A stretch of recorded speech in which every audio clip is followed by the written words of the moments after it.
Salve, salve galerinha aí, tudo bem com vocês? Então, vamos dar sequência aos nossos estudos sobre o Império Romano? Na aula passada a gente encerrou o último vídeo trabalhando justamente a questão da chamada Pax Romana, né? Vamos retomar aqui para a gente poder dar sequência a nossa aula de Roma aqui, tudo bem? Lembrando, pessoal, o Otávio Augusto chega ao poder em 27 a.C., né, depois de derrotar Marco Antônio, naquela, vamos dizer assim, pequena rusga, né, provocada pelo envolvimento do Marco Antônio com Cleópatra. Ele vai acumulando, o Senado romano vai entregando a Otávio, né, cada vez mais poder, até que ele assume o controle, né, definitivamente do poder político em Roma. Mas lembrando, pessoal, por mais que Roma fosse um império, o Senado continuava a existir.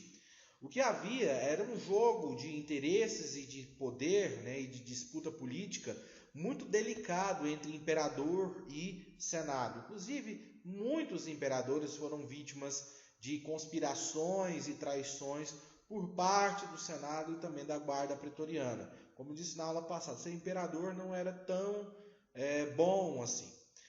O fato é que Otávio ele cria uma forma ideal de governo, no sentido que ele conquista a estabilidade política.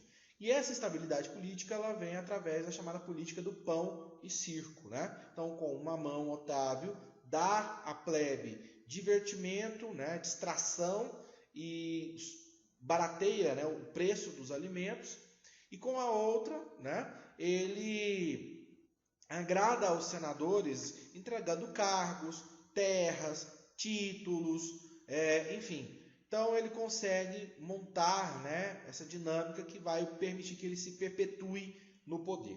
Lembrando que o período, né, de maior desenvolvimento de Roma, onde, né, Roma atingiu seu ápice, a famosa Pax Romana, que foi iniciada justamente no governo do Otávio Augusto. Tá? Durante o Alto Império, os sucessores de Otávio vão dar sequência, né, de forma geral, ao seu legado. Então, século I, século II até meados do século III, tranquilo, a coisa não estava desandando, né? É um período de estabilidade política, vamos dizer assim, né? O Império continuou crescendo, continuou anexando territórios, vão surgindo pequenos sintomas da futura crise, mas ainda há um controle por parte do Estado romano. Mesmo nesse período do Alto Império, nós tivemos imperadores, né, figuras que ficaram famosas na história por serem péssimos governantes, né, e assassinos, conspiradores, enfim, cometendo diversos crimes. E nós vamos falar deles agora, né? 3 imperadores romanos que são símbolo, né, de como o poder pode corromper uma pessoa. É o caso do nosso glorioso Nero, né? Acompanhe com o cursor aqui, por favor. Nero, esse sujeito aqui, belíssimo, né? Diga-se de passagem. Não é feio, né? Com essa barba, essa costeleta aqui, tipo, sei lá, né? Nós vamos ter o Cláudio e o Calígula, né, como símbolos de exemplos de mal governança. Inclusive os romanos desenvolveram, né, o que eles chamavam de Nanatium Memori.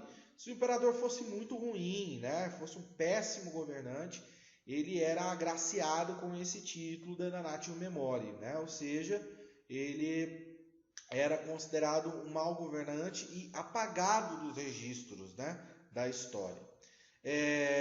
Cada um desses imperadores ficaram famosos por características distintas, seja pela violência, seja pelas perseguições políticas, seja pela promiscuidade, né? Nós vamos falar um pouco sobre cada um deles.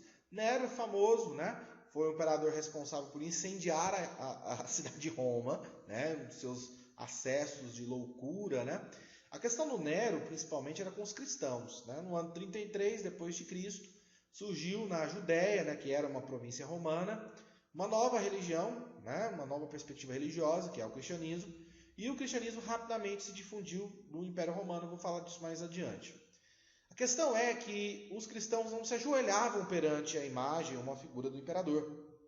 né? E Nero simplesmente se considerava como um deus. Então ele exigia que os cristãos ajoelhassem, né? E demonstrassem o respeito, né, que ele achava necessário a um deus. E os cristãos se negavam a cumprimentá-lo, né, com essa referência toda. Além disso, o cristianismo, né, os valores morais do cristianismo criticavam, né, o comportamento da promiscuidade, né, enfim, do excesso de luxúria da corte romana. Então, o Nero ele resolveu, né, incendiar a cidade de Roma com o objetivo de colocar a culpa nos cristãos, para iniciar uma perseguição sistemática aos cristãos. Para você ter uma ideia, o Nero iluminava os seus banquetes, os seus jantares com fogueiras humanas, e eram cristãos, né? Eles colocavam cristãos para serem queimados vivos durante os seus banquetes. Então, um cara que não batia muito bem, era meio lelé da cuca, né? O Cláudio, outro imperador também, né, que recebeu essa Damnatio Memoriae, ficou famoso por seu vício, né, quase uma paranoia mesmo, né, vício, usei a palavra errada, mas paranoia em relação à questão de perseguições políticas. Durante o seu mandato, do seu governo, ele executou mais de 10 mil pessoas, foram crucificadas por supostamente estarem envolvidas em conspirações contra Cláudio, tá? Então, a extrema violência em relação à repressão dessas possíveis conspirações políticas. O Calígula, para fechar aqui esses 3 imperadores que representam, né, a devassidão e a podridão, né, representada aí na corte romana, o Calígula ficou famoso pela sua luxúria sexual, né? Então, durante as festas, os banquetes, ele realizava literalmente orgias, né?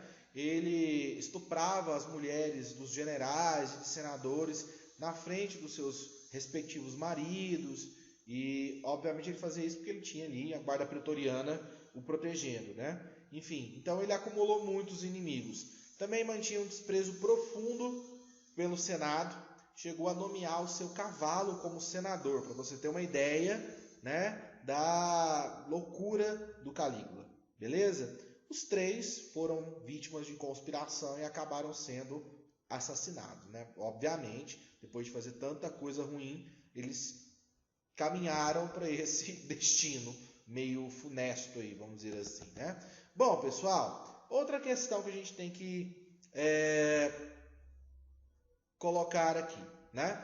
Como eu disse, ser imperador não é fácil, o governo constantemente era ameaçado por intrigas, conspirações, geralmente o mandato, né, o governo, né, o período de governo era muito curto, né, poucos anos, poucos imperadores conseguiram, né, esse êxito de manter-se durante anos, até décadas no poder, né? Além disso, nós temos que observar uma questão. Quando chegou no século III, mais ou menos, há uma pausa nas expansões territoriais romanas. Roma não consegue anexar novos territórios. E a gente vai ver que isso traz uma consequência, né, para a economia e para a organização política de Roma. O crescimento do cristianismo é um fator também que é importante destacar nesse período do Alto Império, né? Como eu falei para vocês, o cristianismo surgiu lá na Palestina no século 3, né? Perdão, no ano 33. Hoje eu estou demais, né? Estou trocando tudo. Mas enfim, esquece isso aí, perdoe-me. No ano 33, né? Depois de Cristo. E é uma religião que rapidamente ela vai se difundir dentro do Império Romano.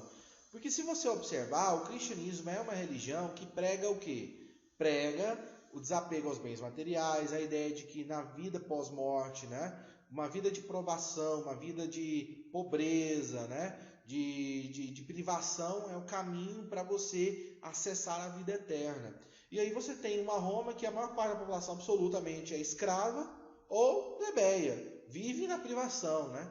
Então esse fator faz com que o cristianismo rapidamente ele cresça, né, e se expanda, né, e ganhe grandes proporções dentro do Império Romano. Tudo bem, pessoal?